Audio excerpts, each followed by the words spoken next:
मगर अहम बात यह है कि पीटीआई इससे पहले भी कई दफ़ा इस सूरत हाल का सामना कर चुकी है। मार्च 2021 में होने वाले सेनेट इंतखाबात में भी तहरीक इंसाफ ने जानते बूझते हुए एक ऐसे उम्मीदवार को कामयाब कराया जिस पर खुद ही इल्ज़ाम लगाया था कि वो सेनेटर बनने के लिए पैसे चला रहे हैं। हुआ कुछ यूँ कि 2021 में सेनेट इंतखाबात के दौरान खुद वज़ीर आज़म इमरान खान ने किसी का नाम लिए बगैर इंकशाफ कर दिया कि बलूचिस्तान में सेनेटर बनने के लिए 50 से 70 करोड़ का रेट चल रहा है।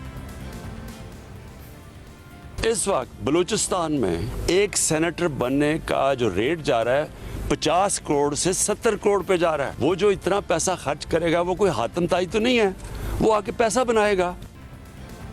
इमरान खान ने खुद ही इंकशाफ किया और फिर खुद ही बलूचिस्तान से अब्दुल कादिर नामी एक शख्स को सेनेट का टिकट भी दे दिया, जिसके बारे में ये तक नहीं पता चल रहा था कि वो पीटीआई में कब शामिल हुए हैं।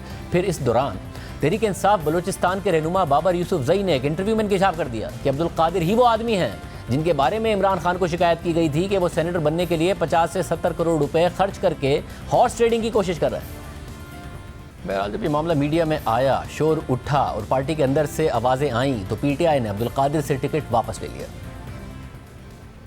क्या ये बात दुरुस्त है कि जो टिकट दिया गया था बलूचिस्तान से वो वापस ले लिया गया है अब्दुल कादिर साहब से? जी बिल्कुल, ये बात दुरुस्त है। वजह क्या बनी है गिल साहब टिकट वापस लेने की? आई थिंक पार्टी की फीडबैक थी। पॉलिटिकल जो पार्टी के वर्कर्स होते हैं सबसे उनकी बात भी सुननी जानी चाहिए। हमारी पार्टी ने ही रिवाज दिया आपके सामने। शहबाज गिल उस वक्त वज़ीर आज़म इमरान खान के मामले खुसूसी थे। उन्होंने ट्वीट में भी लिखा कि बलूचिस्तान से सेनेट का टिकट कादिर साहब से वापस लेकर ज़हूर आगा को जारी किया जा रहा है। कप्तान हमेशा अपने पार्टी वर्कर की आवाज़ सुनता है। लेकिन ये कहानी यहाँ ख़त्म नहीं होती, क्योंकि कुछ ही दिन बाद एक और हैरानकुन पेशरफ सामने आ गई। अब्दुल कादिर आज़ाद हैसियत में सेनेट के उम्मीदवार बन गए और फिर सेनेट इलेक्शन से एक हफ्ता पहले तहरीक इंसाफ ने अपने उम्मीदवार ज़हूर आगा को बलूचिस्तान अवामी पार्टी के हक में दस्तबरदार करा लिया और बलूचिस्तान अवामी पार्टी ने आज़ाद उम्मीदवार अब्दुल कादिर की हिमायत कर दी। हमने उसी दौरान वफाकी वज़ीर फवाद चौधरी से यह सवाल किया कि तो वही बात हो गई कि कान यहाँ से पकड़ो या वहाँ से पकड़ो, तो उन्होंने कहा कि ये एडजस्टमेंट पीटीआई बलूचिस्तान ने की है, पीटीआई इस्लामाबाद से इसका कोई ताल्लुक नहीं।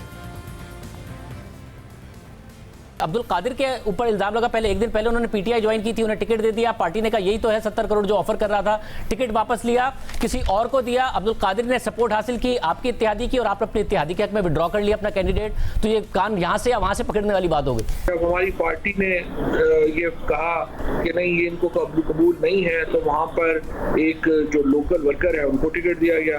अब वो लोकल वर्कर और पीटीआई जो बलूचिस्तान है वो और बीएपी ने आपस में एक जो है वो मुआहदा किया है, वो उसका इस्लामाबाद से ताल्लुक नहीं है, उसका ताल्लुक कोयटा से है। तो ये इंटरनल अरेंजमेंट हर जगह के ऊपर होती है और वही अरेंजमेंट वहाँ पे हुई है। तो मेरा नहीं ख्याल उसमें किसी किस्म की कोई एलिगेशन का कोई सवाल।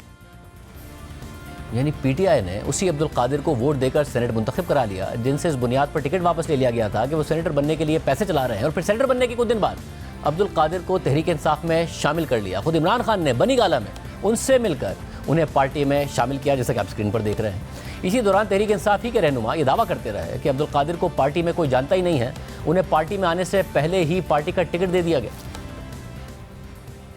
अब्दुल कादिर साहब को ज़ाती तौर पे ना मैं जानता हूँ, ना हमारे पाकिस्तान तहरीक इंसाफ का यहाँ कोई भी बंदा जानता है। 7-8 दिन पहले ये बातें चल रही थी कि बलूचिस्तान अवामी पार्टी बाप के तरफ से वो आ रहे हैं, उनको टिकट मिलेगा। ये चलते चलते पता चला कि उन्होंने टिकट नहीं दिया और साथ ही वो पीटीआई में आ गए, बल्कि पीटीआई में आने से पहले ही उनको टिकट दे दिया गया। अपील है खान साहब से कि ये जो सेनेट का जो टिकट इनको दिया है इस पर नज़रसानी करें।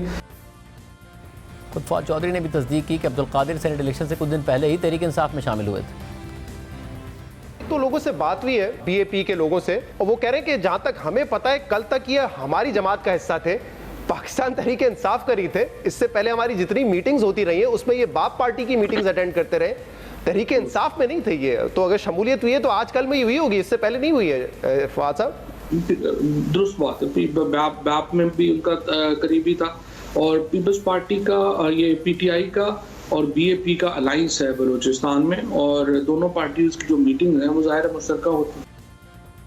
यानी इमरान खान दूसरों पर सेनेट के इंतखाबात के लिए 50 से 70 करोड़ रुपए चलाने का इल्ज़ाम लगा रहे थे। असल में ये सब कुछ खुद पार्टी के अंदर हो रहा था।